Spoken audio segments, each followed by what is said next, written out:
Welcome, ladies and gentlemen, back to the Valley of the Judged. I am your one and only gaming monk, better known as Mildra, and with me I have two of my good brothers here in the temple.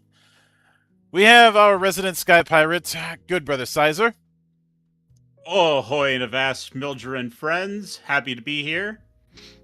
And the funk man himself, good brother Funky Thumbs.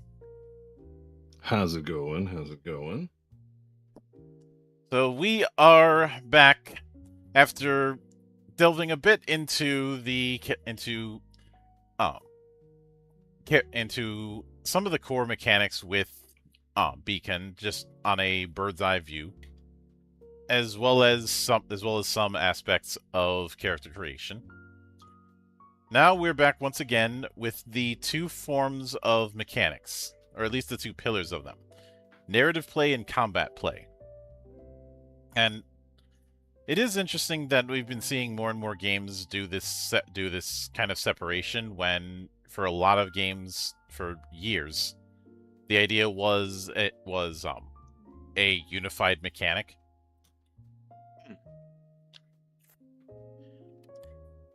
Yeah, I see what you mean. And they did already sort of break it down for us about how a little bit of this might work. Mm-hmm. Yeah. Yeah.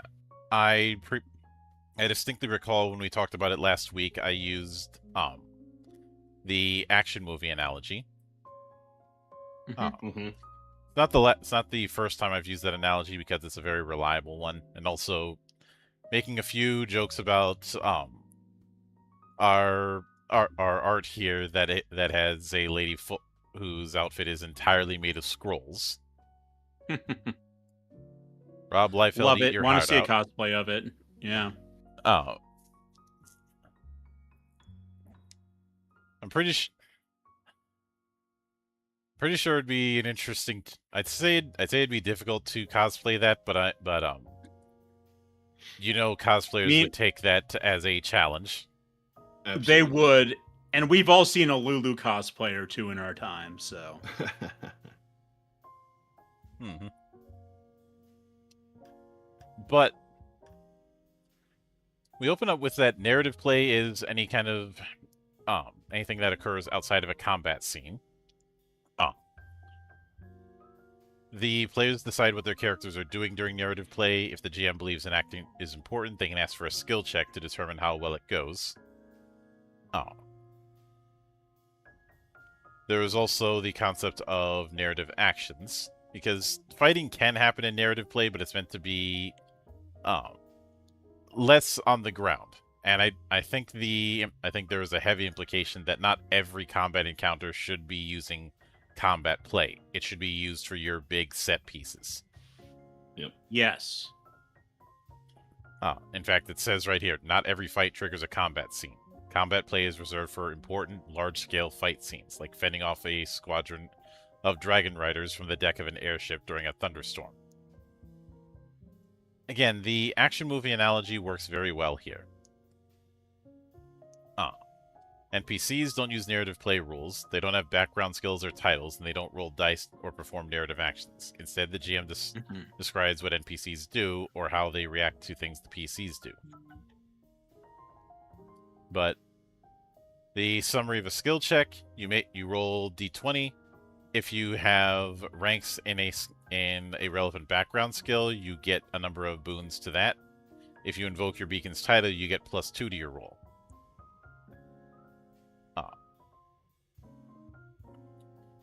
And regardless of how you roll it, you have 3 static results, in a way that's not far removed from games like Powered by the Apocalypse, where you might have pluses or minuses to the roll, but the TNs that you could potentially target don't change.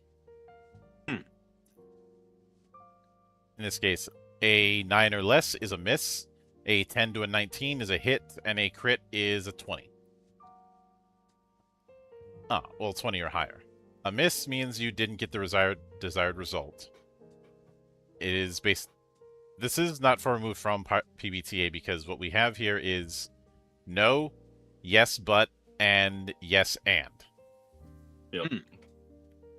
Oh. Like a miss, you didn't get the desired result. You get a lesser version of what you're hoping to achieve, usually a cost you have to pay. A hit indicates success, but at some sort of cost. Oh. And a crit is a resounding success. You get what you wanted at no additional cost, or you get even more than you were hoping for. Costs for skill checks can include injuries, taking longer than expected, losing an item, damaging a relationship, embarrassing oneself, feeling a strong emotion, or whatever the GM can think of. They should only be attempted at the GM's discretion. So if you try to jump 30 feet straight up in the air with nothing to aid you but an average level of human strength, that won't be a skill check, even if you've already rolled a 25 on your attempt. Yep. This is basically reinforcing something that I've talked about plenty of times, that you should only be doing checks if there is an actual risk of failure. Mm-hmm.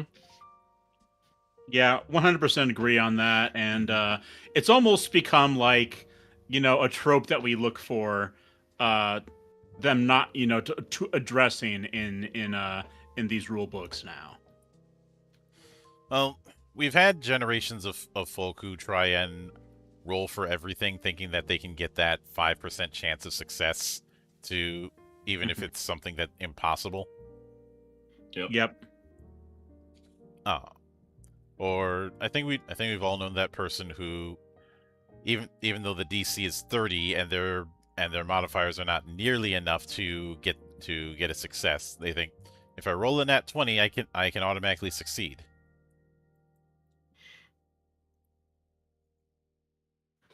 Or one of my personal pet peeves, to the point where I dedicated a whole section in my book to it: the people who want to do spot checks every 5 feet or check for traps every 5 feet. Oh yeah.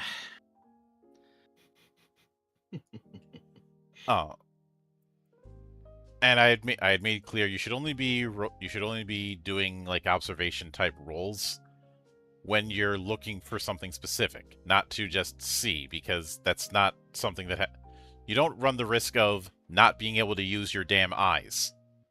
Yeah. And this is why we do not have a perception skill in Skies of Fortune. Mm-hmm. Now, if the GM wants to make it more difficult, they can add up to 3 Banes on the roll. 1 is a very hard challenge, 2 is a challenge in which numerous factors contribute, and 3 is a challenge that straddles on the line of what should even be allowed.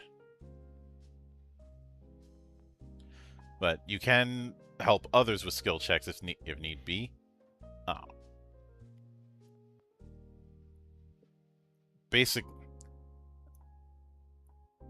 Basically, the beacon who is helping must be in the same location and must be able to invoke their title. And the beacon making the skill check can't have invoked their own title for that check. Which, if that's the case, then whoever's assisting can invoke their title on behalf. Mm-hmm. And of course, if you want to declare that you missed, you can do that. But then we have narrative actions. Now, skill checks work for anything a beacon wants to do a narrative play, but is intentionally broad and generic. Narrative actions are specific types of skill checks that can also be made during narrative play and have specific outcomes. They don't represent every possible action. Instead, they are more detailed and focused variations of normal skill checks. Narrative actions are used instead of standard skill checks when their trigger is met. And a trigger is usually a bolded phrase in the action's description. This phrase is the event that takes place in the narrative to trigger the action.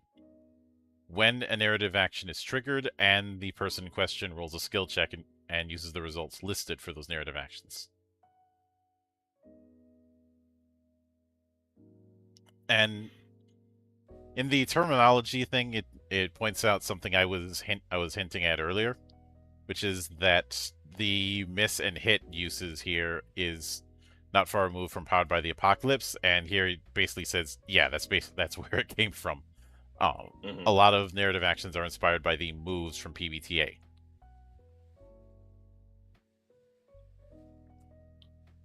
But like for the first narrative action, we have convince. A honeyed word, a veiled threat, or an equal exchange, not to be confused with an equivalent exchange, are all the ways of convincing a person to do something. When you try to convince someone to do what you want, roll. Then you roll. On a miss, they can't be convinced to do it. On a hit, one of the following is chosen by the GM. They do what you want, but only if you do something for them first. They won't do it unless you give up any leverage over them. And on a 20, they do what you want. People can't be persuaded to do things that go against their beliefs or that they think are bad ideas unless you have some kind of leverage.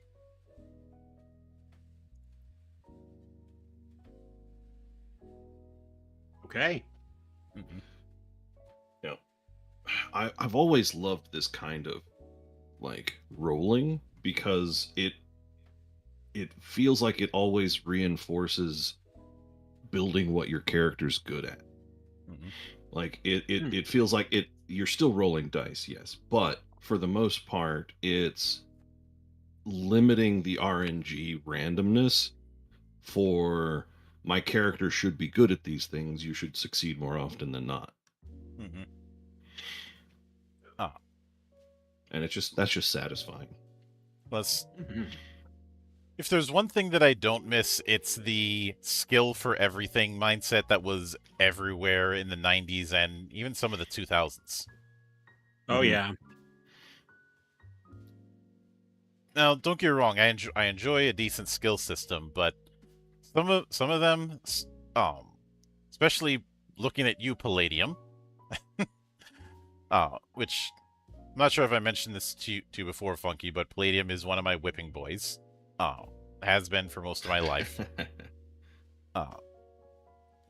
But those ridiculously long skill lists. You saw it in Palladium. If you played Shadowrun back in the day, you probably saw it there.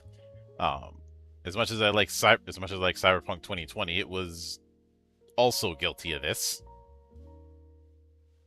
And of course, the skill list that was in 3rd edition D&D is it's not as offensive as, say, Shadowrun skill list, but that doesn't mean it's inoffensive. Yeah. Like when run, jump, climb, and swim are all separate skills, I think we've hit a certain threshold. Yeah. You have that same problem with Pathfinder, and Pathfinder Seconds has improved on that issue, but to quote a certain legendary beard from Call of Duty, that was an improvement, but it's not hard to improve on garbage. Yeah. And hell, even I know some people stand GURPS, but it's not immune to this problem either. I remember trying to stat out Conan in GURPS once, and there were so many skills that I had to put in that I ran out of room on the character sheet.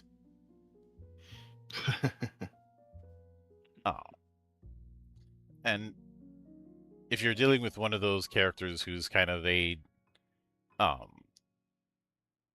like a dilettante or a polyglot who's good at a lot of languages and a lot of different skills that aren't combat, you can have that kind of nightmare scenario. Like imagine taking, say, James Bond and putting him in one of those skill lists from the 2000s.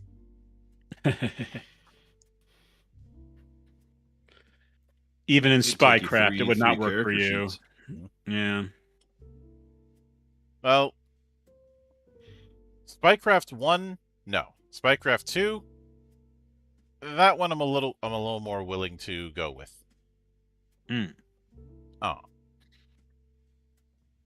Mostly because, crafty games are not stupid. Yeah. But let's see, then we have gain insight. We won't cover all of the narrative actions. Then gather information. make conflict. There we go. I like that the first option of it is punch someone in the face. It's the universal language. Or have a psychic showdown in their dreams. Oh god, it's the dream duel from Myth. I have read that comic like 3 or 4 times regarding the description of the dream duel. I still have no idea what happened. And I wonder if that's the point. I think it is. Mm-hmm. But this is... But I do like that you have potential benefits and costs when it comes to making conflict. This is basically a way to do conflict in narrative play.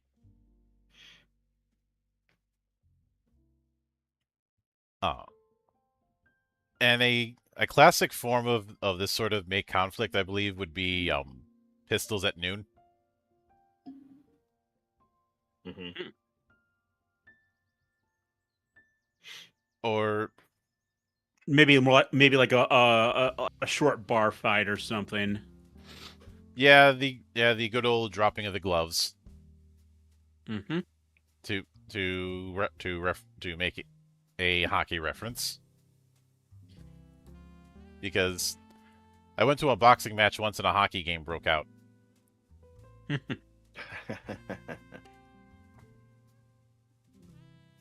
But let's see, then we have move unseen. In this picture, we will demonstrate how not to be seen. Mr. Nesbit, will you stand up, please?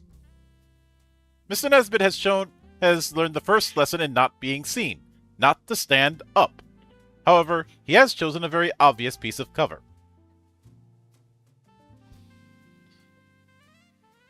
Yeah, what is that? I don't recognize that reference. Monty Python. Oh, okay.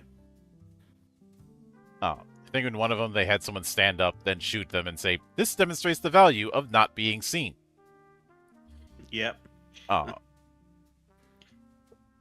But it was in the same special that we got the Lumberjack song. Oh, yeah. As well as Dead Parrot. Ah, yep. I know the Dead Parrot sketch well. Mm-hmm. I ended up convincing a pet shop to run through that sketch as an April Fool's gag.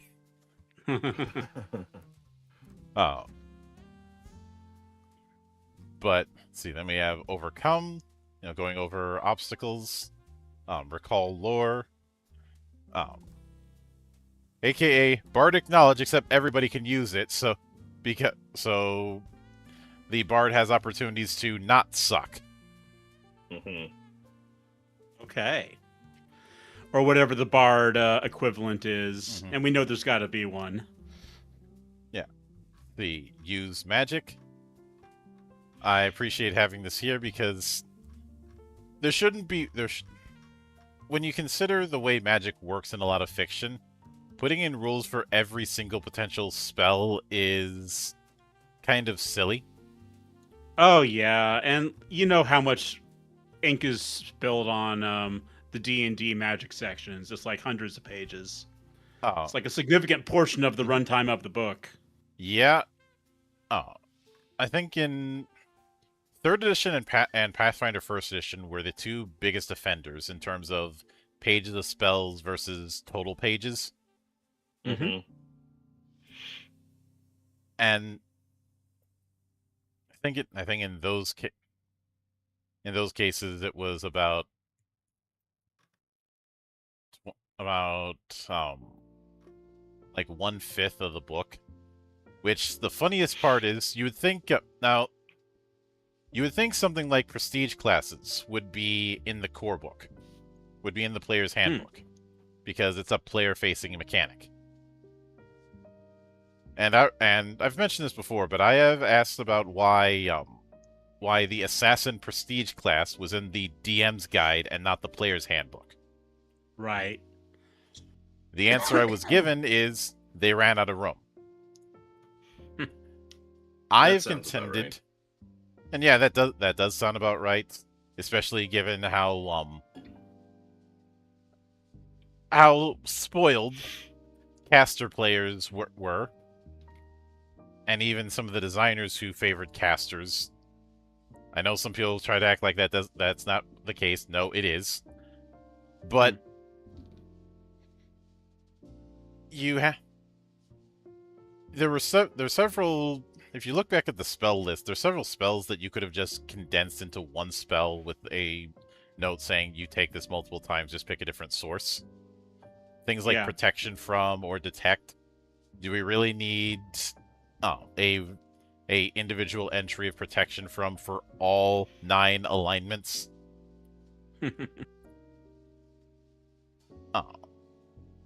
Okay, it wasn't all 9 alignments, but all the axes with alignments. Yeah. And apparently we do. Yeah, I guess. You know, the same thing with detect. But those kind of things certainly bloated the section. And if you condense some of those, you'd probably have room to put the assassin in the player's handbook. But I remember when I was doing the Christmas one shot with of Legend Edition with Sig, I didn't have the spell, but I just said, you know what? Because of the type of magic my character uses, I should be able to just make a ball of light that can float around, or I can move without having to spend much in the way of MP. And it was like, yeah, go ahead, do it.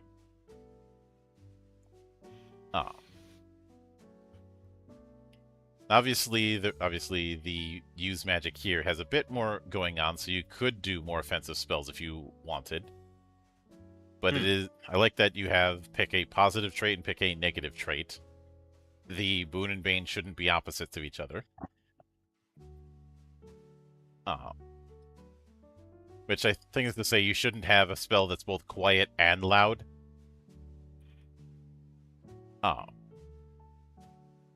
Although you could probably have a workaround if it's a spell that's like imagine a very loud ghost sound, but it's high pitched enough so that only certain animals can hear it. Yeah. You know, kind of like how there's certain sprays that are used to keep someone from being tracked by dogs because it messes up with their nose and they're useless afterwards because of the sensory overload. Poor doggo. Or just using good old chaff to mess with the cameras. You know, if you played Metal Gear Solid, you had a few chaff grenades on standby. Oh, certainly. And all that is really doing is just throwing a bunch of random signals all over the place to overwhelm it.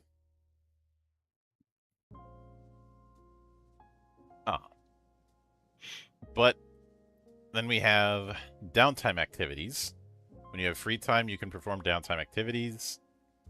There is a period of downtime after the completion of a quest. There's no specific length of time for each of these, but at least a day is a good guideline. And it works in the same way as the narrative actions, just on a larger scale. So we have things like creating a ritual, disenchanting loot, which when you do that, that's the main way that you get residuum, which can be used to re-enchant. Dungeon dive, if you want to acquire loot, and safely. Yeah. I like that we have this here so if somebody wants to do some dungeon delving, but doing the full map would be a bit overkill. This is one way to do it.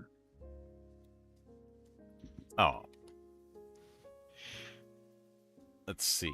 Finding a echo. Which when you're aligned with an echo, you receive a vision of the source and all your echoes within. State the changes you wish to make to yourself, and the echoes will fade until only one remains.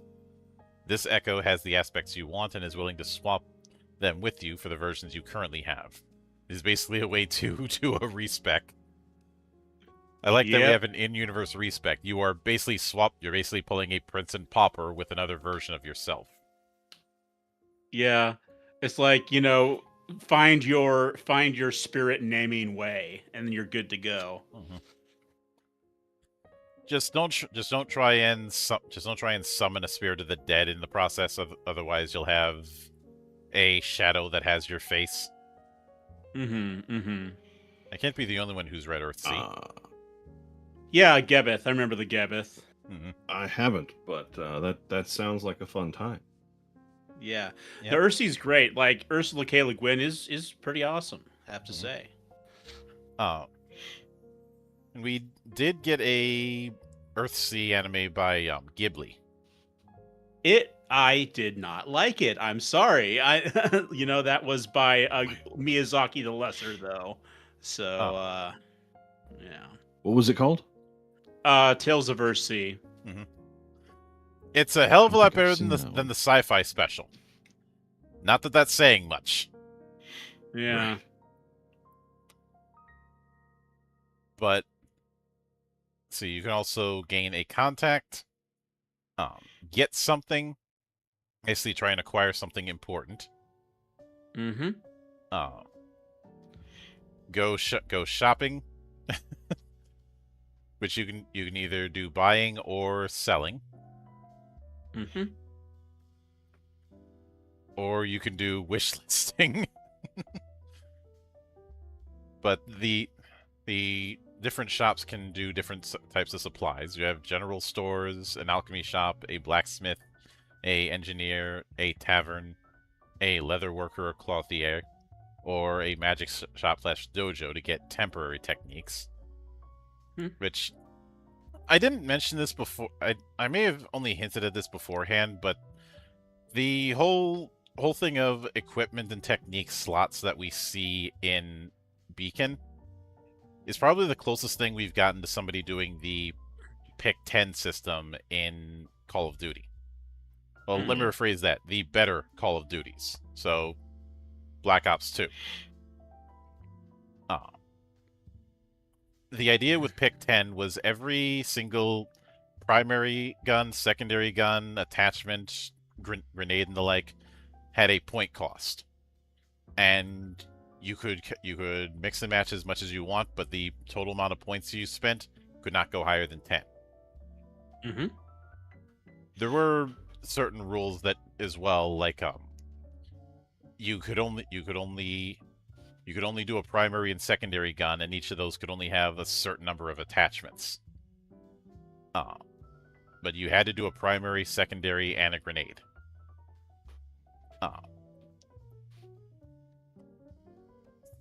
But it meant that there was a wide variety of potential ways you could build things, and would coalesce in things like Sam Claymore and his cursed gun videos, where he does the most borked ass builds for any firearm he thinks of, like having an ADS that's a whole 2 seconds, which for something like COD is ridiculously slow. That's like 6 lifetimes. But you can also hit the books. Not literally, of course. Unless you're dealing with living novels, and in that case, you might want to get them to behave. But you can imprint a crystal. When you want to imprint a specific loadout into a job crystal, pick any of the following elements to imprint: an ancestry trait, a job, weapons, support items, techniques, or general appearance. This is a more direct option of respecking. That's sick. Which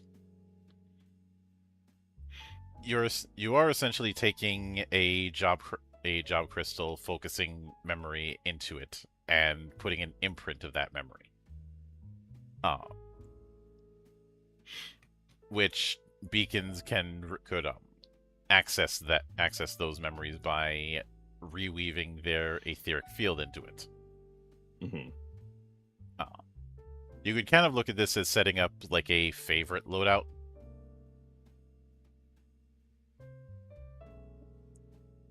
On the other hand, you can only imprint one crystal at a time. Gotcha. If an imprint latches the current loadout, it can't be used. So it's not like you could do the imprint and then hand the crystal off to somebody else.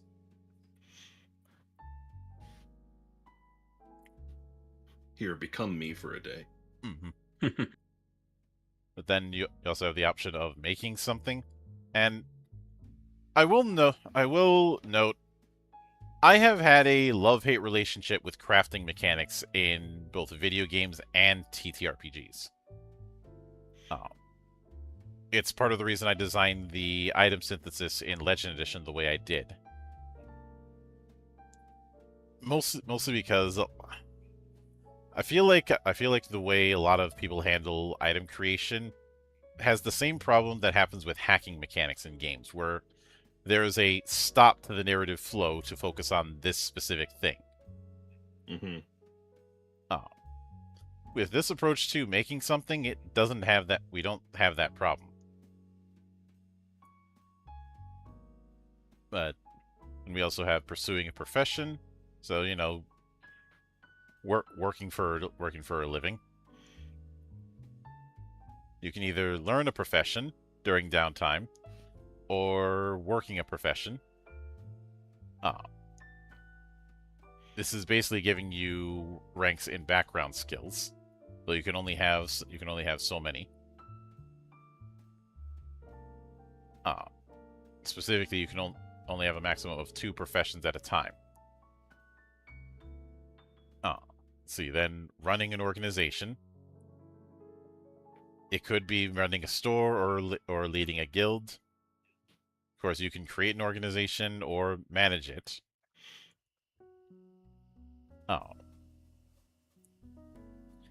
And I mean, this is just an excuse to make a thieves guild, basically.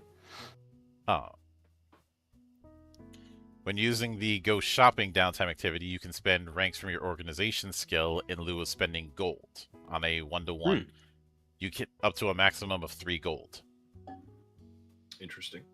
You can also have the organization act on your behalf at the cost of 1 rank, calling on it to do things that you individually wouldn't be able to do. And you can spend 2 gold to increase the rank of your organization skill by 1. Or you can take a breather, if need be, or train. So you've got a decent option of downtime activities. And I always like downtime systems in RPGs. It's a nice, simple way to make things feel a little more lived in. Mm-hmm. Also, to reinforce it, you're not always out doing adventuring things. Sometimes you have a beach episode.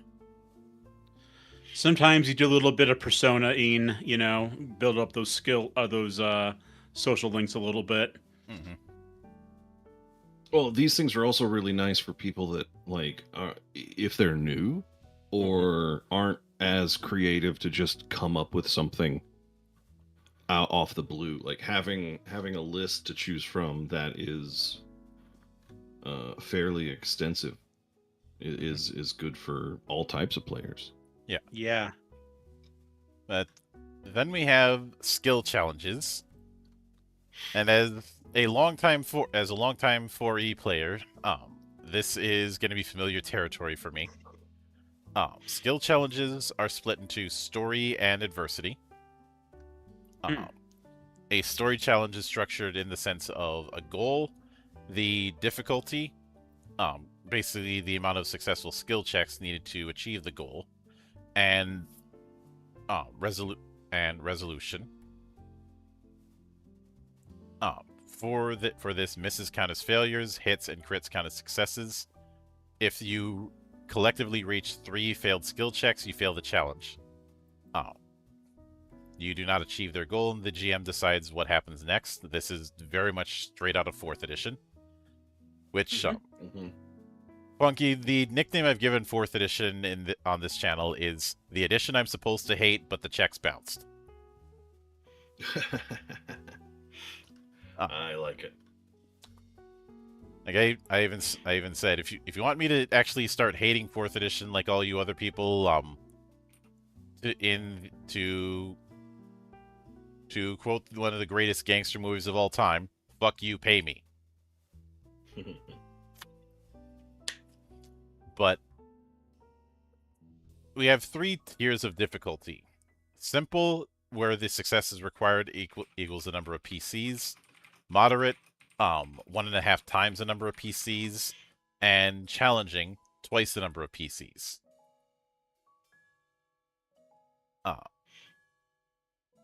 And adversity challenges are structured in a similar way, but does have a few differences.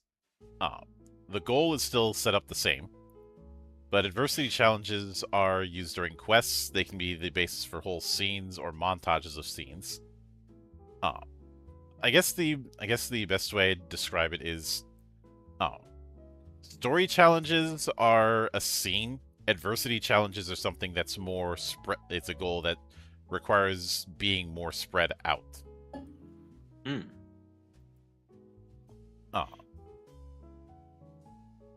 But the adversities are what you could end up facing. It could be people, things, or events that you'll have to deal with,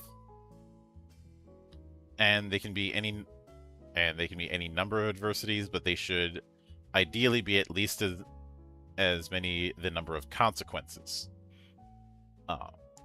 And there's some sample adversities we'll get to later. Consequences are attached to adversities, and these are things that grant negative effects to the next combat scene if they aren't overcome. You can overcome them as part of the resolution of the adversity challenge. The number of consequences is determined by the difficulty, and simple, half the number of PCs. Moderate, same number of PCs. Challenging, number of PCs plus 2. Players should be aware of the effect of each consequence and which adversity is associated with. And there's a list of consequences later on. And of course, resolution. For a adversity challenge, each PC makes a single skill check. They first pick an approach. The 6 approaches represent different ways that they can approach the skill check. The approaches thing feels a bit like Fate Accelerated. Mm-hmm.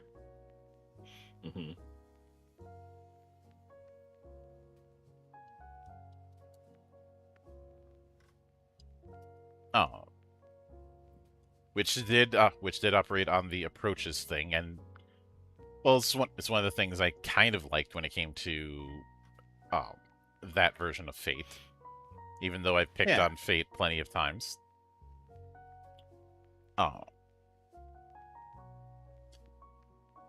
But after you select approach, you describe how you're contributing to the challenge. If you want to overcome a consequence, you have to specifically describe how you're attempting to do so. Once you've done that, you make a skill check. And it works on that same miss, hit, or crit approach. If you miss, you fail to make any progress. You don't get to choose any benefits. If you hit, you can choose one option from the hit list for your chosen approach. And on a crit, you can select one option from the hit list or the crit list for your chosen approach.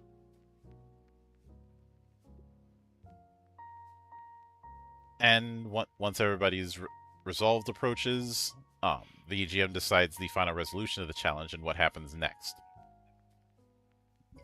The 6 approaches are Endure, Infiltrate, Prepare, Scout, Sway, and Whittle.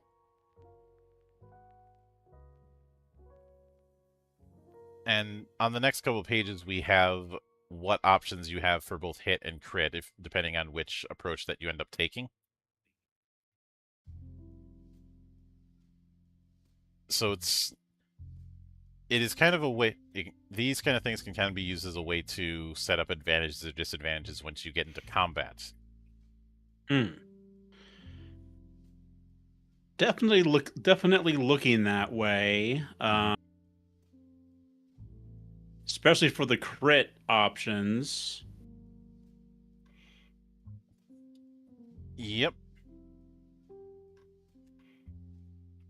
And we do have a short list of example adversities that could appear in an adversity challenge.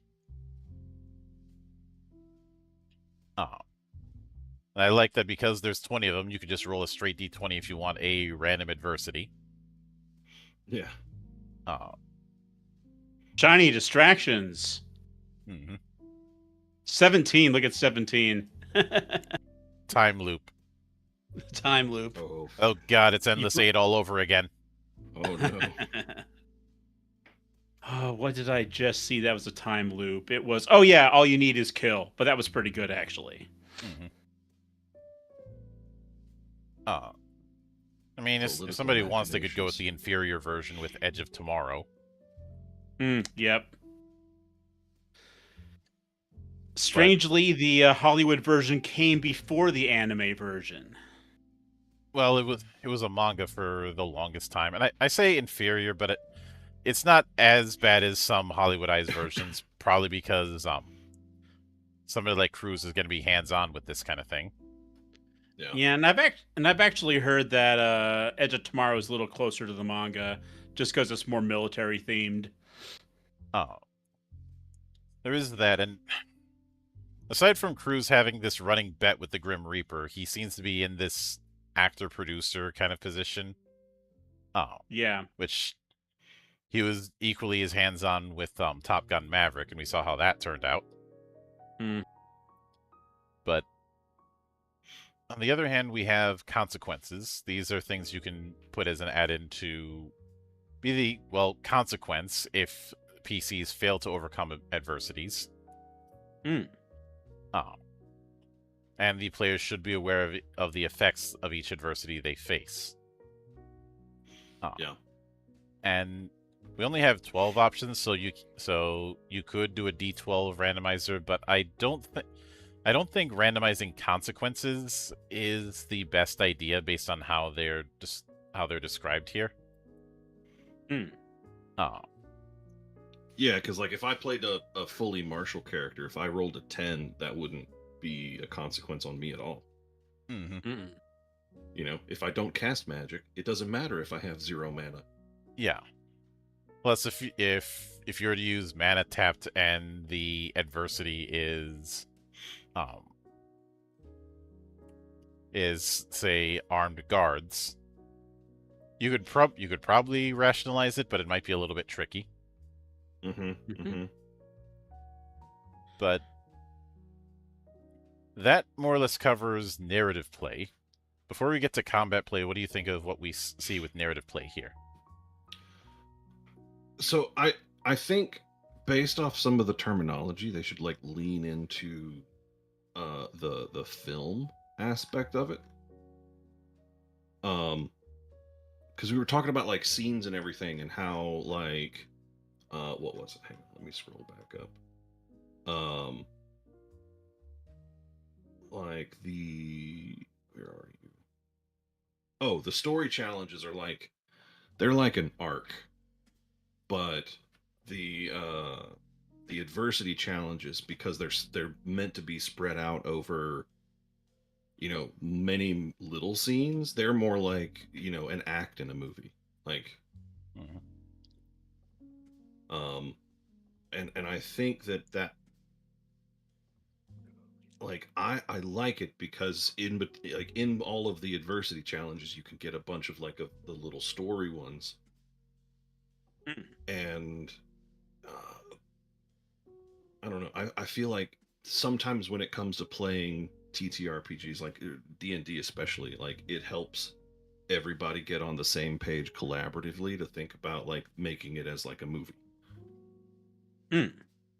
And like I don't know, I felt like with some of the verbiage and stuff they're using is like it would be nice if everything was just like this is an arc, this is a single scene, and then these are an entire act. I get that.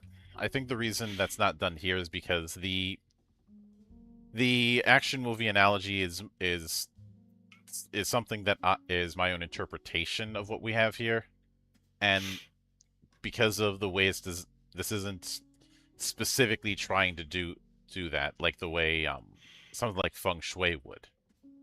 Yeah. So I understand where you're coming from on that. I just also understand why that's not what this is doing.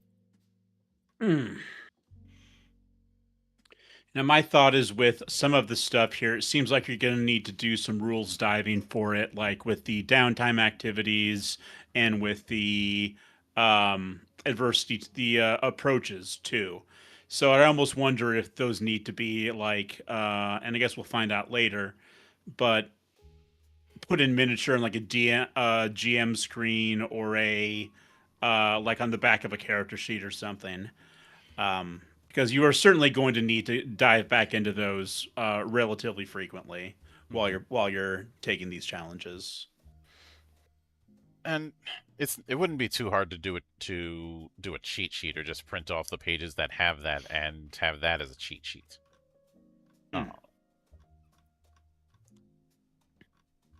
It is certainly a approach that could be done. But I mean, it's only 10 pages. Mhm. Like, it wouldn't be that. Like, I would just have those 10 always queued up somewhere. Yeah. I just like, this is maybe a more of a personal gripe for me, but I like mechanics that don't need like a lot of rules deep dives, things that are easy to internalize. I can get that to a point, though. I've always cautioned people to not pull the less rules equals better role play, which I've seen some push that, and it's one of those things that you can't approach in a binary. Not at all. Otherwise you'd probably see more stuff than you do with Fate.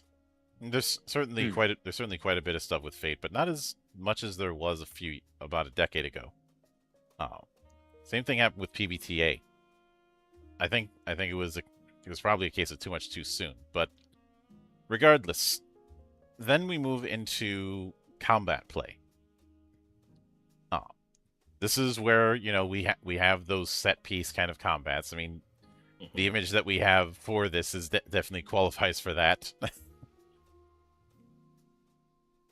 This is what happens when you walk with rhythm in the desert.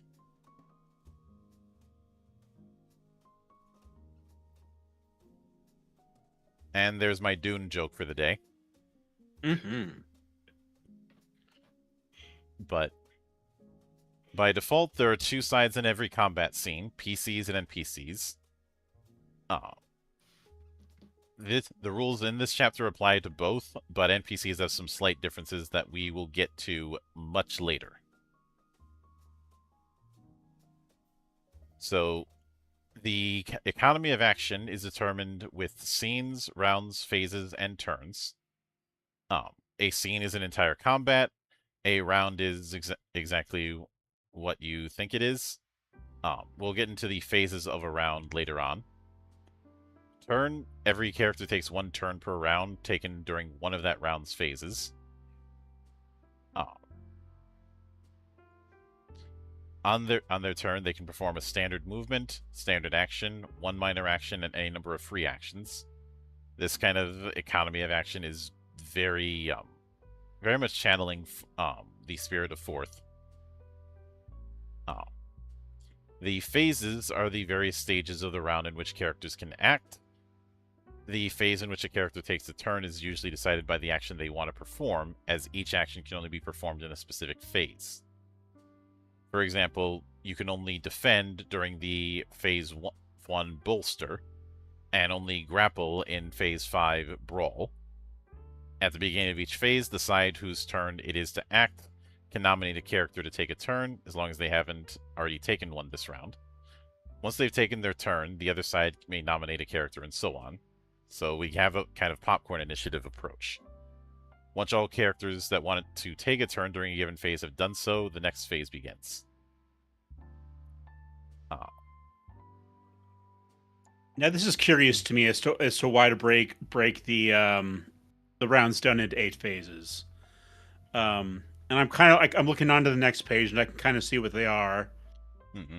But yeah, I guess that's a way to like avoid doing initiative.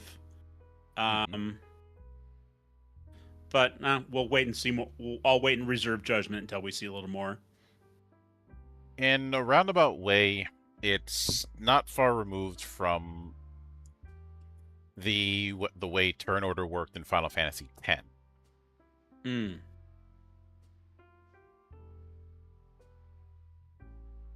But the phases are bolster, channel, skirmish, reposition, brawl, release, full attack, delay, and the ready action can be done at any phase. But during your turn, you can perform standard movement, so move up to your speed. Standard action, one of the actions mentioned in the phases. Minor actions, a quick or simple action, often granted by an ability. And free actions, self-explanatory.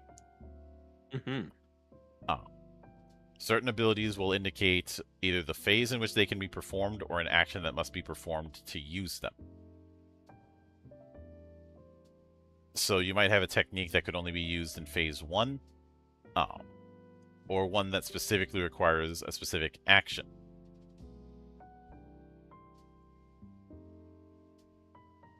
If it lists a action, use that action to activate the ability instead of the normal effects of it. So for example, Heroic Leap requires the rush action to activate. You can use the skill when you take the rush action, but can't also move up to your speed via rush action's normal effects. If an ability requires a minor action or free action, it can be performed during any phase as long as it's your turn. If it lists a phase but not an action, activating it requires you to perform it as your standard action during that phase, but it doesn't count as one of the phase's basic actions, for the purposes of triggering effects. For example, the Phalanx talent from Knight does something when you defend. Using the Aegis spell Barrier, which has an activation of phase 1, would not trigger that effect because you're not using the defend action. NPCs take their turns differently. Each one has an initiative score and will take its turn in whatever phase matches their initiative. Unlike PCs, their actions aren't limited by the current phase. For example, an Ardent NPC has initiative 1. They always take their turn in phase 1 and could use their standard action in that phase for any action, not just defend or recover. Okay.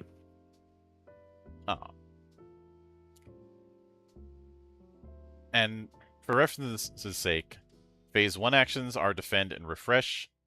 Phase 2 is channel. Phase 3 is mark, search, or volley. Phase 4 is rush or hide. Phase 5 is fight, shove, or grapple. Phase 6 is release. Phase 7 is full attack. Phase 8 is delay. And you can do the ready action at any phase. Once per round, you can also surge. This allows you to take a second turn at the cost of taking stress. Each time you surge, it costs more stress. Every beacon has a surge level, which starts at 0 and determines how much stress you can take from using surge. After it, you increase your surge level by 1 to a maximum of 3. This resets to 0 at a long rest. And at the beginning of a surge turn, before anything else happens, you take stress based on your surge level. Okay. And so you're taking more stress the more you do it, so. Yep.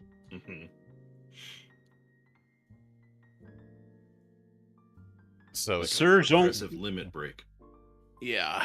Not There is going to be a limit break thing, but we're not going to see that until we see the actual classes. So that's gotcha.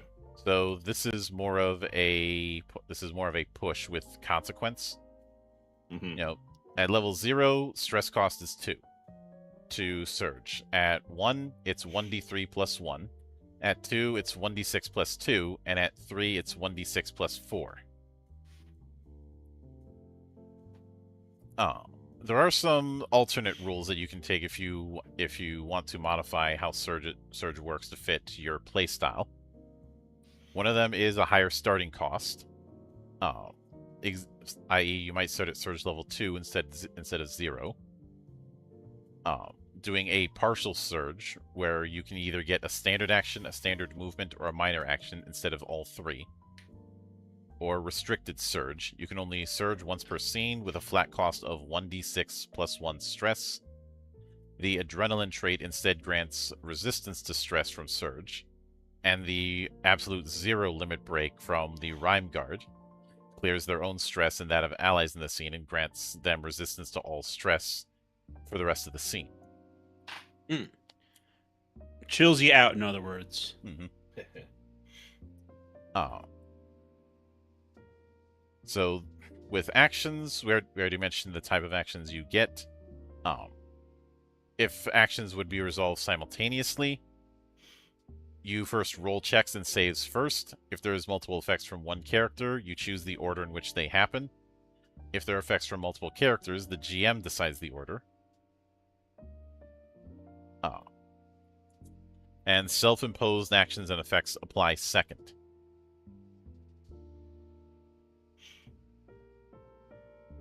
But then we have the standard actions. So defend gives you focus equal to your armor plus D3. At the start of your next turn, attacks against you are made with 1 disadvantage. Refresh lets you spend a recovery to get all your HP back, clear all your stress, or regain all your MP. And in addition to that, you can either reload all reloading weapons, clear all discord, clear a condition that that wasn't caused by you, or clear a condition on an adjacent ally that wasn't caused by them. So, I have said in the past that, say, D&D 5th edition didn't quite understand healing surges when they implemented the whole hit dice thing. Mm-hmm. This understands it. The intent of healing surges back and forth was to make it so that you didn't have to have the cleric be the heal bot. That was always the intent. Having it as that limited resource with hit dice was a case of missing the point. Because, yeah, it heals, it just doesn't heal enough. And the resource in 5th was far too limited.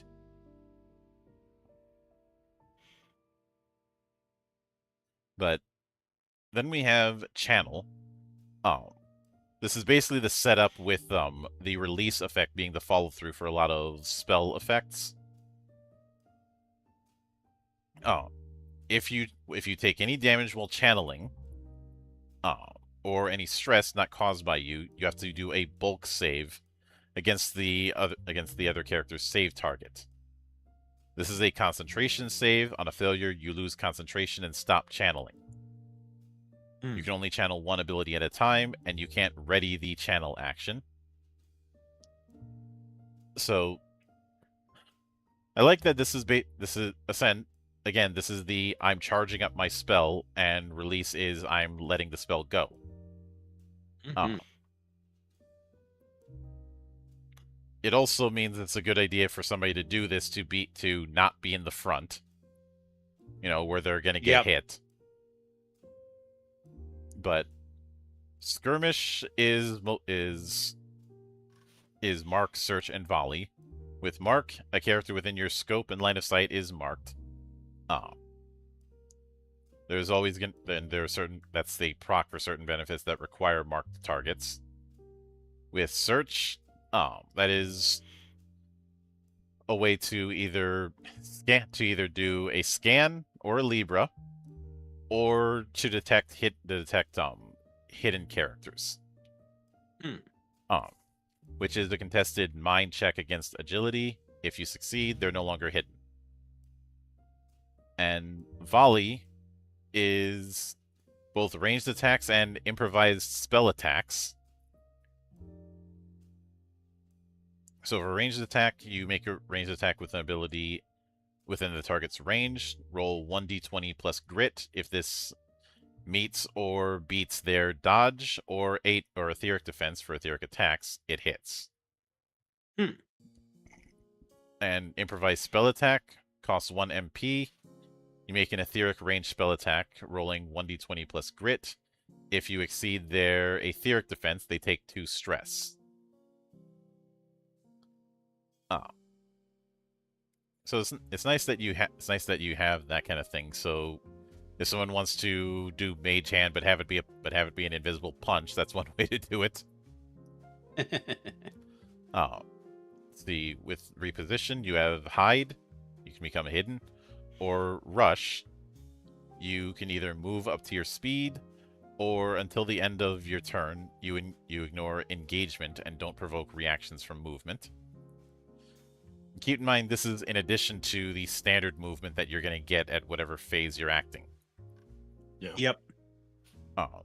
Phase 5, we have fight, either a melee attack or an improvised weapon attack, which works the same way as volley, just for melee. But instead of targeting range, it's within the target's reach. Grapple, you make a melee weapon attack, roll 1d20 plus grit. If you exceed dodge, both you and the target are grappled. Grapple attacks can be made while you are disarmed. Or you can shove. This is a melee attack using grit. You get 1 advantage for every size you are larger than them, and 1 disadvantage for every size smaller. You can if you succeed, you can either push them 1 space or knock them prone.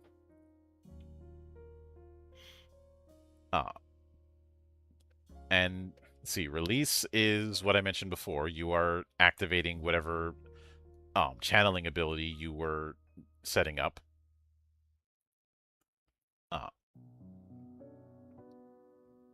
I like this. It says this is resolved as if you were taking a turn, following the rules for alternating turns between PCs and NPCs, but doesn't count as a turn. Instead of releasing an effect, you can continue channeling it and release it during phase 6 in the next round. If you're silenced, you can't release. This is basically saying that if you pick channel, you can set it off in the same round using release. So it's not like you have to wait a whole full ass round just to use release.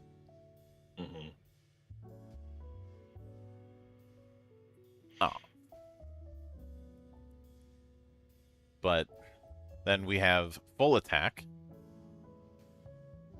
This is at phase 7. Once around, you can either use a slow ability or perform any 2 of the following actions: volley, fight, shove, or grapple. You can use the same action twice, but not the same ability or the same linked pair of weapons.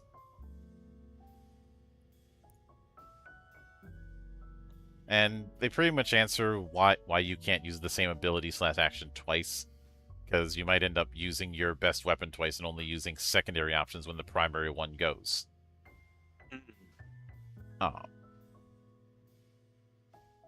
So you could see this as doing the flurry option, just you're not being penalized on the second attack, which makes it better than flurry. Because the penalty is the fact that you do this almost dead last in the round.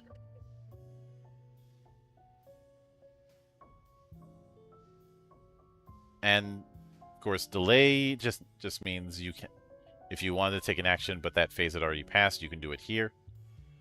And ready is something you can do at any phase. That's basically setting it up to use a action as a reaction. Mhm. You know, anyone who's used Overwatch rules in any war game will be familiar with this.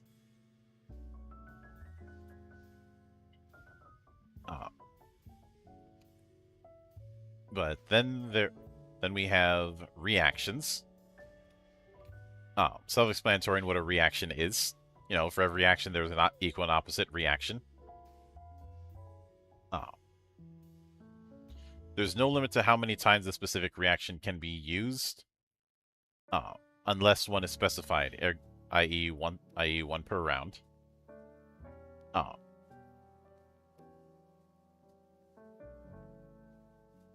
And reactions resolve after their triggers.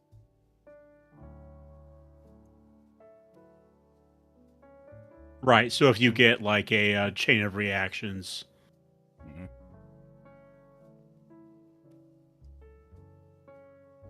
But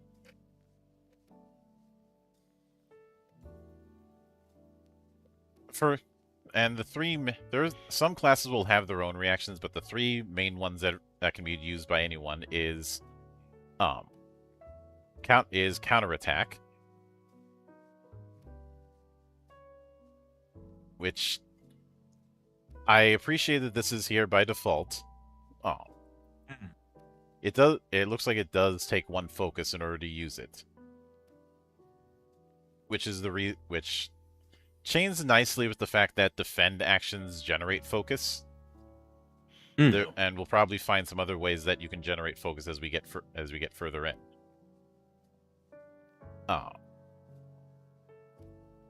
But you can either volley or fight against the character that triggered it, and you have to get hit within reach of one of your abilities in order to trigger counterattack. Mm-hmm. Each attack roll can only be counterattacked once. Multiple characters can't counterattack in response to the same attack roll. And we have interpose. If an ally within range 3 is targeted by an attack, you shift up to 2 spaces.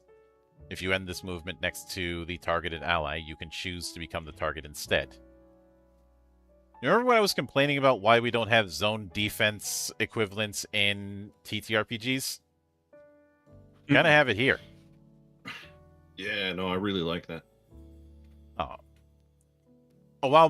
For context, a while back I was talking about like zone defense in football and asking why we don't have that kind of zone coverage instead of focusing on individual coverage.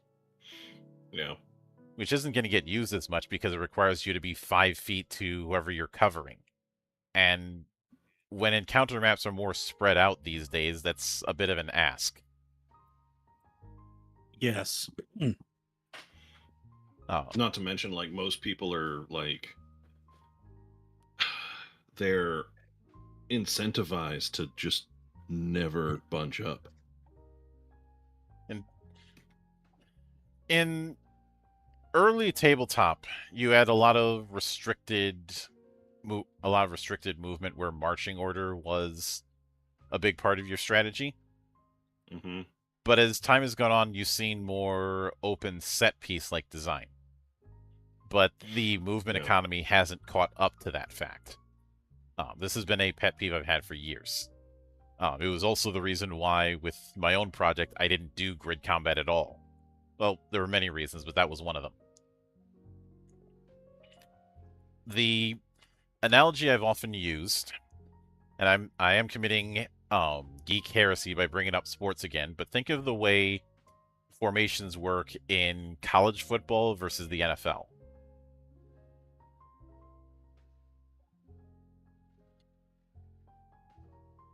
You know, on one hand, NFL has very tight defensive favoring formations. College football has more open gunslinging favoring formations that very much favor offense. And not that's obviously not going to cover every single play that every team is going to do, and every team and every coordinator is different in terms of how they do in term plays, but that's getting into the weeds. Yeah. But the point is that in a lot of cases, that more restricted approach is being used, even though the maps are more open, and the way movement economy is set up implies that openness, but isn't actually being done.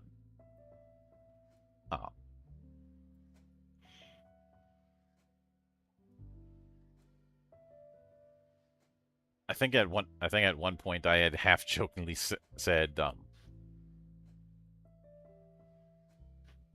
if someone were to try the try to do a Armored Core like TTRPG, doing the 6 squares for a movement action thing would be a problem, because you look at AC units and they are moving a lot more than that.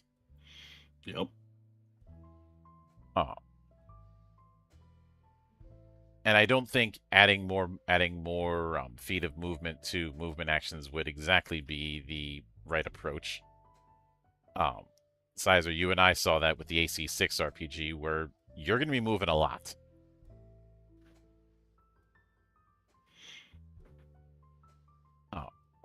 But then they go into minor actions, which is self-explanatory, and free actions, which are also self-explanatory. And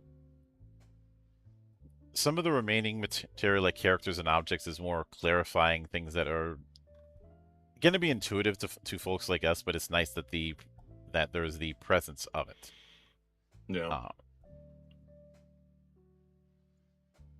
And we covered this about a week ago, but they revisit the fact that you're going to be making ability checks or saves instead of skill checks in combat. An ability check is D20 plus ability score plus or minus advantage or disadvantage. And as I mentioned before, and just as a reminder for anyone who didn't watch last week, advantage and disadvantage is less rolling additional D20s and more the boon and bane system in Shadow of the Demon Lord.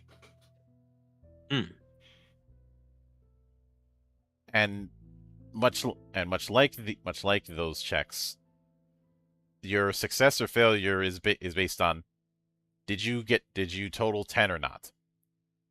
Yeah. For ability checks. For saves, you have to beat the save target of whoever initiated the effect. If there isn't a specific save target, you have to beat 10.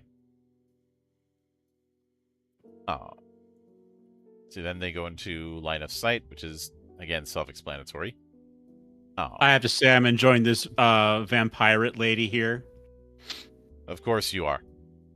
Yes.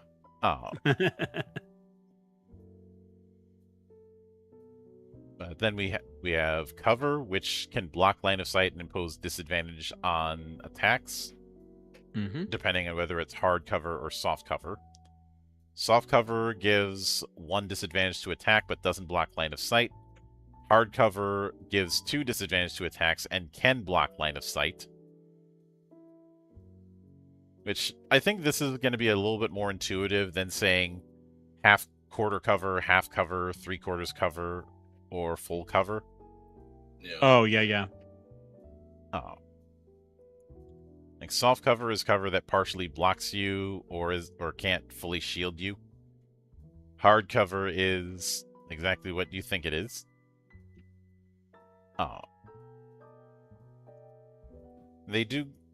do like that they give more specific examples on what does and doesn't qualify for effects of cover.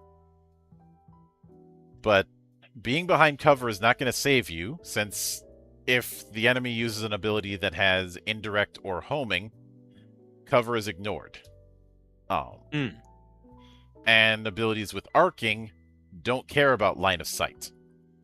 Or rather, cover doesn't block line of sight for them. They're still affected by disadvantages, so that it's not like it's complete there.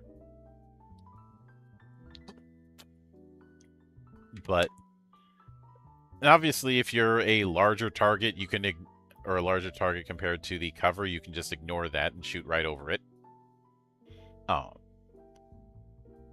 Attacks always use grit.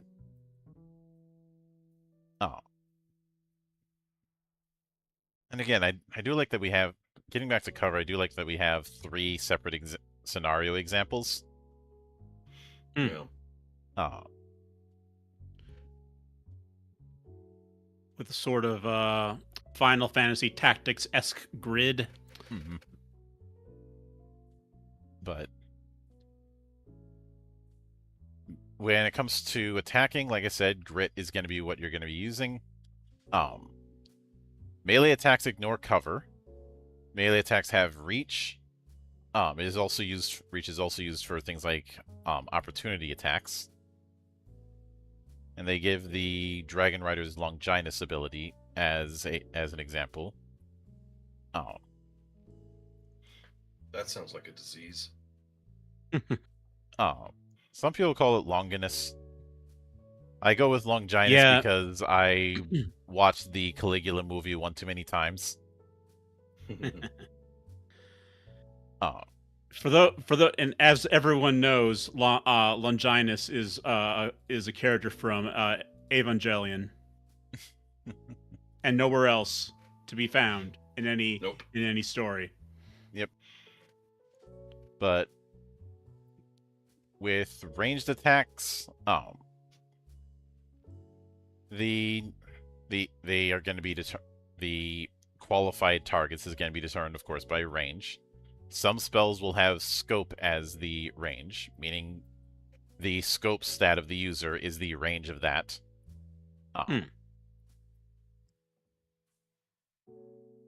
We have that with the Immolate ability from the Phoenix class. And I know Discord and Burst are mentioned here. Those kind of things we'll get to later. Mm-hmm.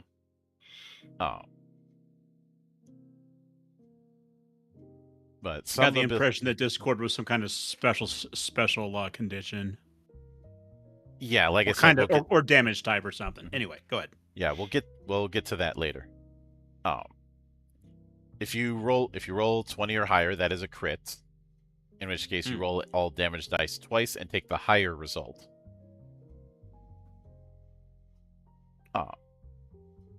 It is interesting that we have basically roll damage with advantage for crits instead of like double damage or something.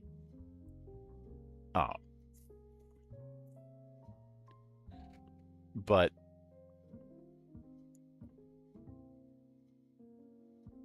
things like stress or static damage are not affected by crits.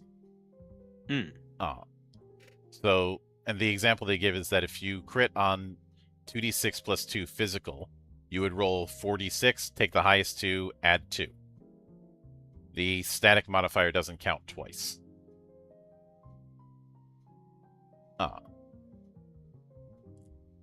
And if you wish, you can attempt to reroll the check using the reroll table. You choose one of the listed options and reroll all dice for one roll, including advantages and disadvantages. You can only take one of these options once per round. You can choose to reroll after rolling, but before it is resolved as a failure or a success.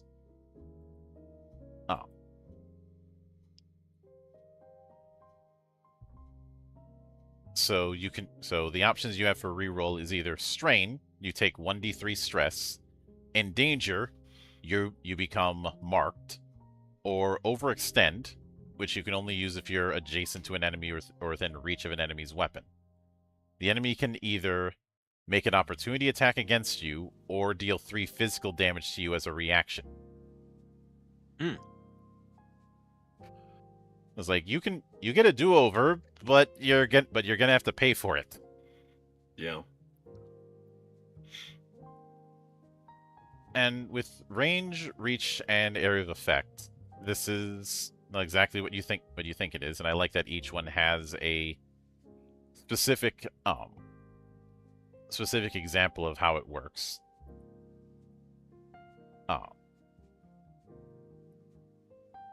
And a lot of these are very familiar to me as somebody who played a lot of 4th edition.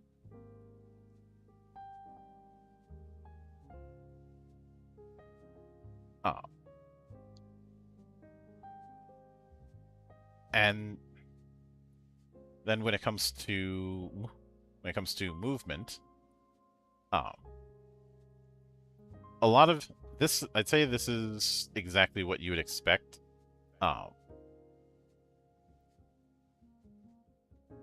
And you can split up movement to do actions, which is nice. It also looks like we're not dealing with some ridiculous thing like you can't move diagonally. Remember when that was a thing? Yeah. Or as much as like Fantasy Craft, it had that weird 5-10 rule where every other diagonal movement counted as 10 feet.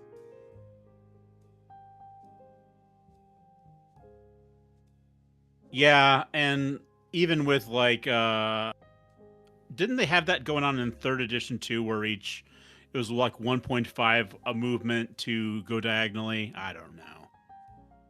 It could have been.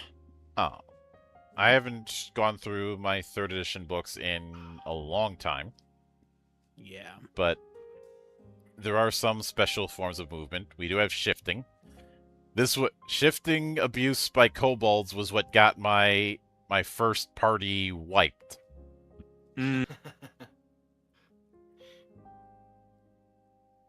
Because, shifting doesn't provoke reactions. So it's a way for somebody to literally hit and run. Mm-hmm. Teleportation is what you'd expect. And flight, when you're in flight, you gain the flying status, obviously. You can take off or start flying as a free action. You can start combat scenes flying. Some cases, it's continuous. In some cases, it's temporary. Anything that's granting you flying will say which of it is. But when you are flying, you get the following effects. Non-thrown melee attacks from non-flying enemies get 2 disadvantage against them. You can move normally over and are immune to terrain obstructions and terrain features, but you cannot benefit or interact with them either. When flying over objects, you're considered to have your size increased by the size of whatever you're flying over for the purposes of determining line of sight and cover, as if you were climbing. You cannot benefit from cover from terrain or objects. When attacking non-flying characters, you treat the target's cover from terrain and objects as 1 step lower.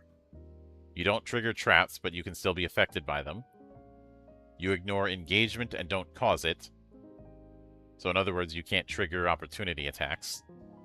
And if you're prone, you cease to be flying. I would imagine so. Mm-hmm. But we also have climbing and a sidebar about having the high ground. High ground is a special type of terrain, which we'll get into when we cover terrain features. Then squeezing and forced movement.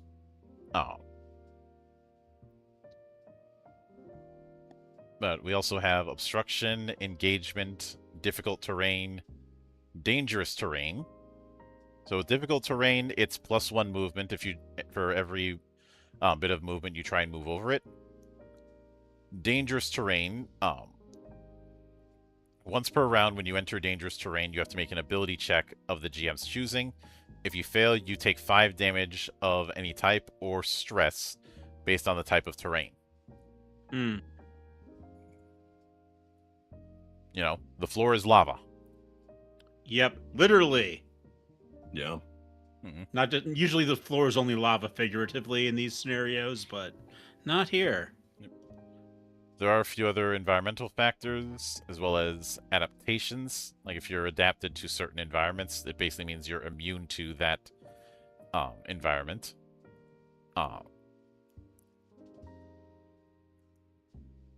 And and some of these are in the concept of terrain features. Since I brought up high ground, I may as well look at that.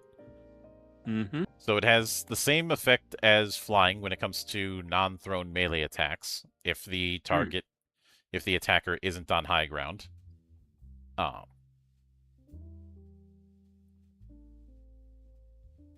And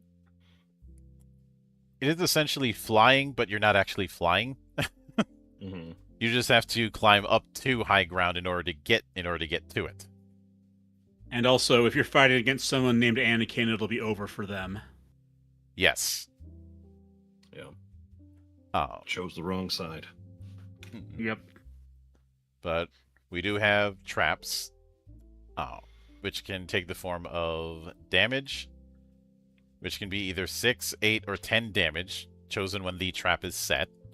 A area damage, burst 1, where you have to make a save. If you fail, you take damage. If you succeed, you only take 3, 4, or 5 damage. A condition trap, which is going to be inflicting a condition, or an AoE condition. There are also treasure chests as objects, which can grant random rewards. This kind of reminds me of the treasure chest effects you'd see in like Fire Emblem or certain tactics RPGs. There's this random treasure chest in the middle of the battlefield. You can get it and get something out of it. But get there before the thieves do. Mm-mm. But when it comes to damage, you were right. Discord is a type of damage. The main types of damage are physical, force, astral, lunar, and discord.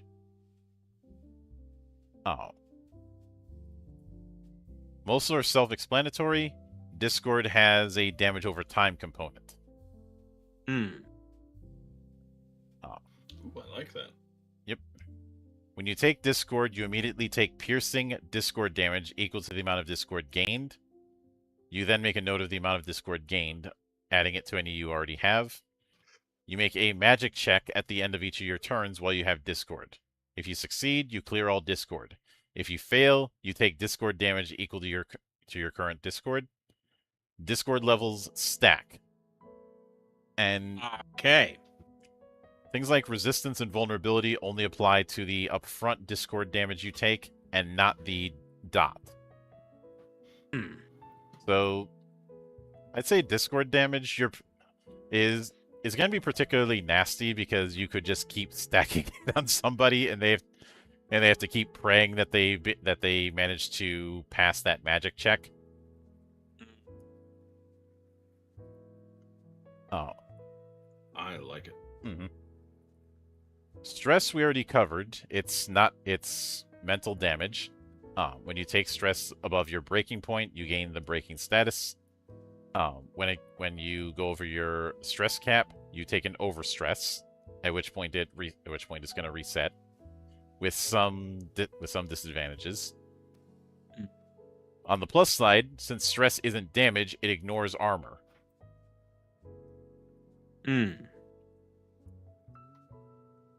But effects like vulnerable and weaken take place before any armor or resistances. And as we mentioned before, armor is soak, but it doesn't reduce stress or discord. So that's another reason to have discord damage be particularly nasty. Mm-hmm.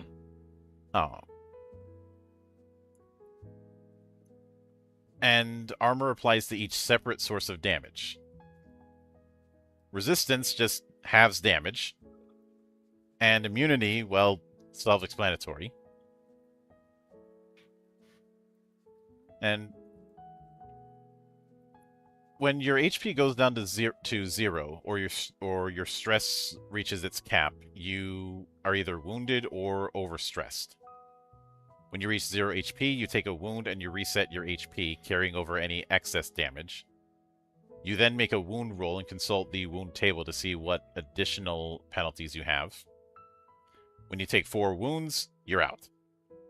NPCs have different wound caps based on their stats. And when overstressed, you reset your stress in the same way you would with wounds. It's just counting up instead of down. Actually, no, it's still counting down. What am I saying? Oh, and you would make an overstress roll when it gets past that cap, and much like with wounds, you have it at 4. When you have overstress is equal to your cap, you're defeated. And there can be some pretty nasty effects on both.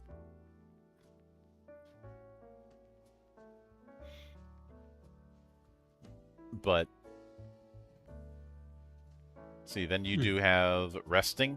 Fortunately, we're not going to be dealing with that thing of, oh, you get a few numbers go up, but you can only do this once per long rest or something like that. Yeah. Yep. Because that'd be stupid. What kind of idiot would just give you +1 but once per long rest?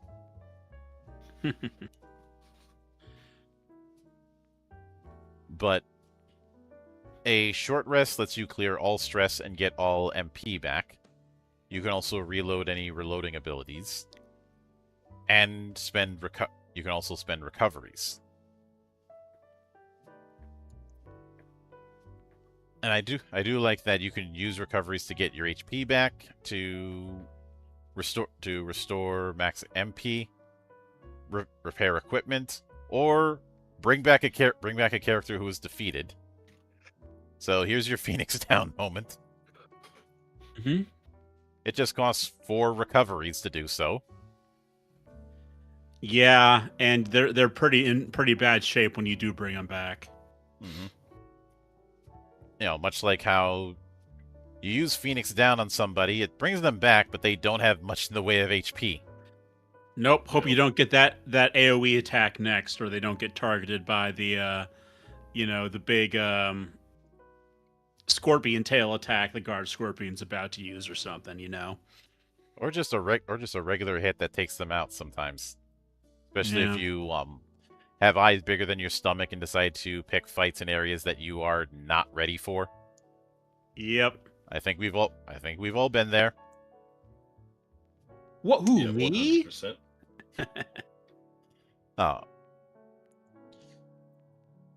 Oddly enough, I've been in that situation more often in MMOs than anything else. Or Diablo.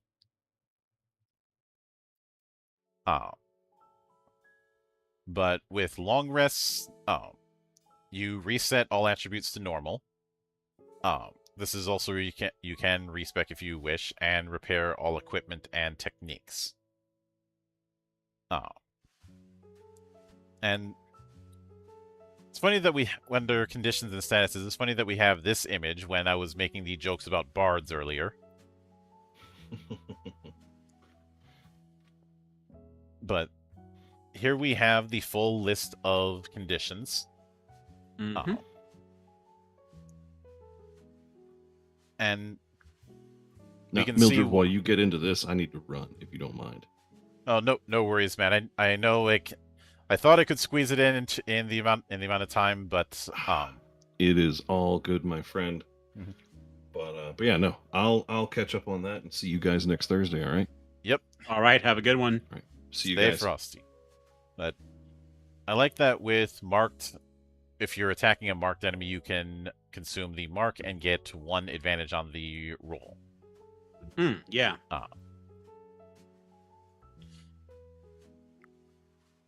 But see, with each of the conditions, you can always clear them with a refresh. So these are short-term conditions. Statuses, on the other hand, can be positive or negative, and have to be removed with specific effects. I do like that grappled is treated as a condition instead of a lengthy affair. Yeah, that makes sense too. Mm-hmm. But While grappled, the following effects apply. Both characters are engaged. Neither can take reactions. The larger one can move normally. The smaller one is immobilized, but is dragged along by the larger character when they move. Oh. Including any special forms of movement like flight. If the initiator is the same size, they count as the larger one during the turn in which they initiate the grapple. Characters of the same size can make a contested bulk check as a free action to see if they count as the larger one until this contest is repeated. I.e., you can grapple and be reversed.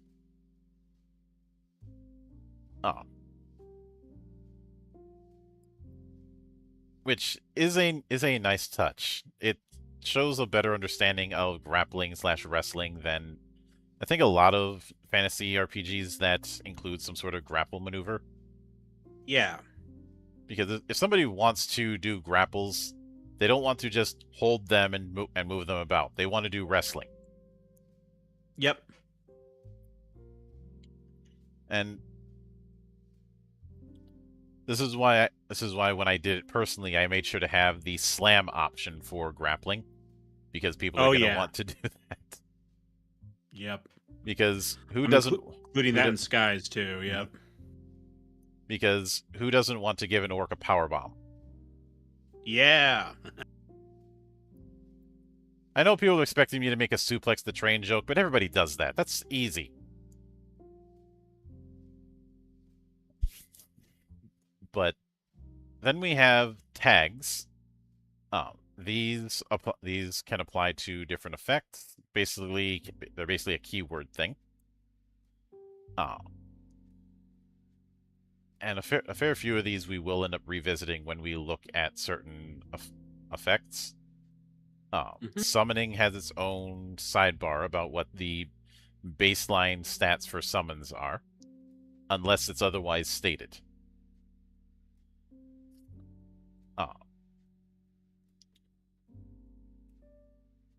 So it is a nice way to have the effects of summons without having it be a full-on additional character sheet. Yeah, for sure. But like when it comes to the tags, accurate's self-explanatory. You get an advantage with attacks. Aetheric just means that the attack targets etheric defense instead of dodge. Arcing, you can aim it over obstacles. Ignores line of sight as long as there's a vertical path to the target, though cover still applies. So this is your blind grenade throw. Yep. Armor just grants a bonus to armor. Aura X. If you played Paladins in Diablo 2, you know how this works.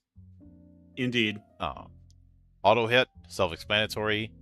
Blast X is a blast AoE. It affects all targets within a radius of X spaces from the center space, including the center. And I do like users can be affected by their own blast. So be very careful to make sure you don't anhero yourself with your own damn grenade. Yep.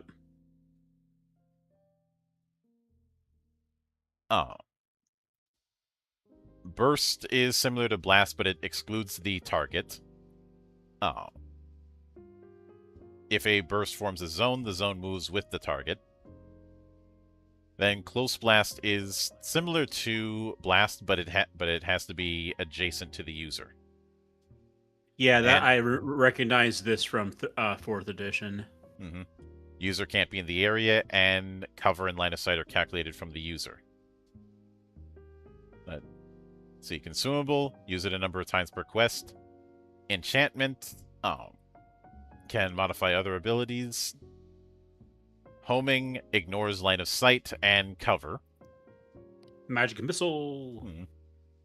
Inaccurate, opposite of accurate. Indirect, ignores disadvantage from cover. Innate, abilities with this tag can't be destroyed or enchanted.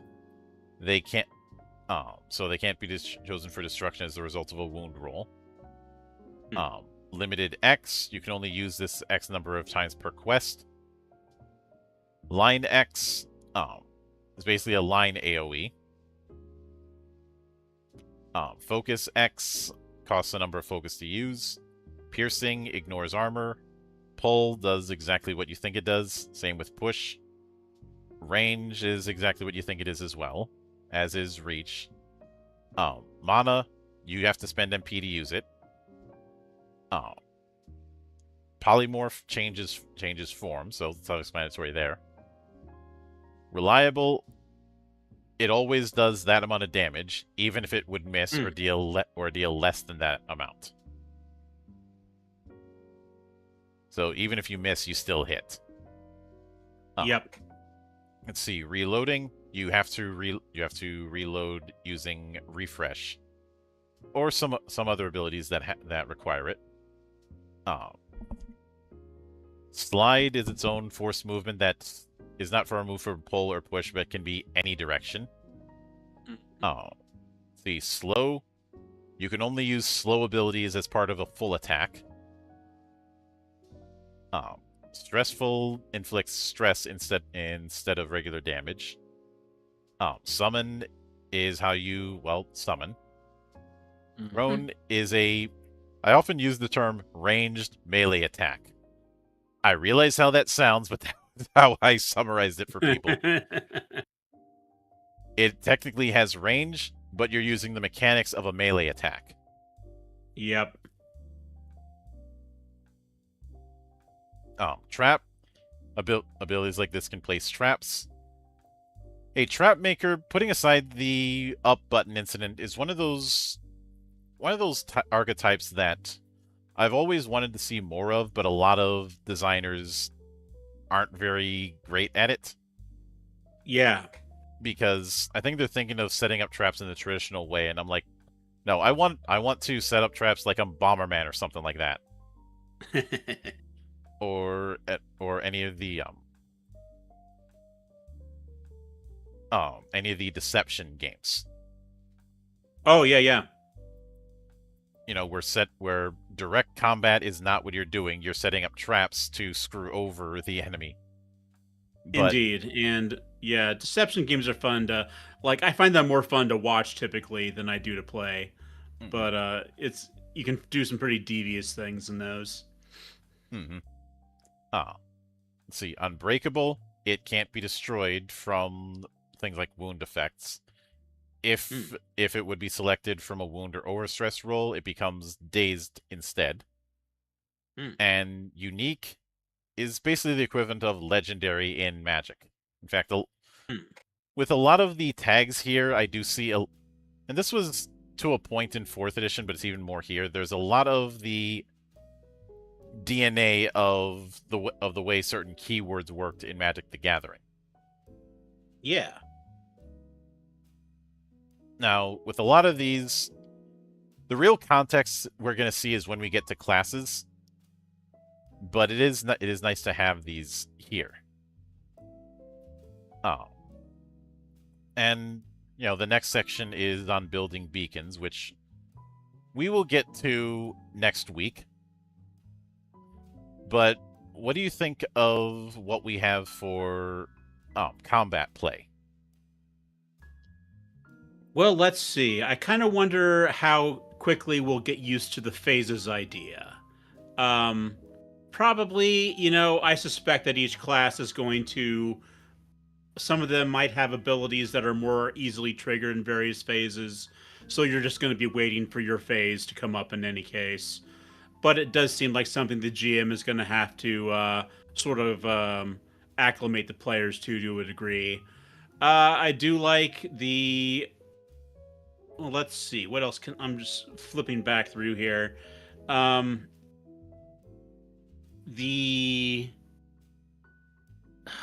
Just scanning through. It's nice that they have that terrain stuff. They definitely, that brings out the Final Fantasy tactics of it all, which is one of their stated influences. It's nice that they have a limited number of conditions and statuses, so we don't have to memorize a ton. And the tags, it's nice to have the keywords nicely laid out for us. How it actually all comes together, I think once we get used to phases, I think it'll come together nicely. Mm-hmm. Oh yeah, it's there's definitely going to be a bit more. You definitely have to put a bit more thought into what action you're going to be taking, because this is it's a bit different from how a lot of people approach it. A lot of people will approach, round by round and do your action there. What we have here is more akin to games where everyone picks their action and then the actions resolve individually. Yeah. It's going to require a different approach for a lot of people. Not good, not bad, just different. Yeah. But that being said, for me personally, this is everything here. I have absolutely no problem with. I've got no notes beyond what I already mentioned. I do think that the ability to have some sort of quick reference is going to be what makes or breaks this for a lot of people.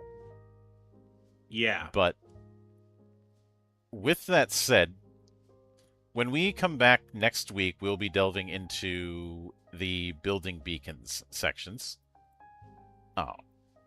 In fact, let me see how I wrote it out on the schedule. Give me a second there. So yeah, we're going to be covering building beacons straight out, which is not going to involve looking at the classes. Well, it is to a point, but something to keep in mind is that classes are not as in depth as they might be in, say, my system.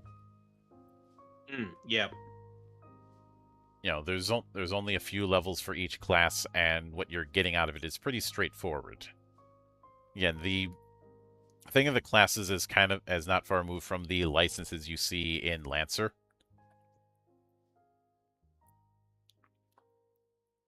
Yeah. Oh, I shouldn't be. I got into scanning forward. I shouldn't do that though. I need to come in cold next time. Well, we'll cover that. We'll cover that. And there are quite a few classes, but it's not going to be as daunting as it might appear. Yeah, there's just looking ahead, it doesn't seem like there's densely packed text for each one. So yeah, most of them are going to be resolved in a page or two. Yeah. But with that said, we will catch you all next week, and you might think that you know what sort of classes you're going to be seeing. I guarantee you're not exactly correct there. But I will save that for next week. Yes. So until then, on behalf of the good brothers present and not present, my name is Mildra. I am your gaming monk. Stay fucking frosty, everybody. Good night.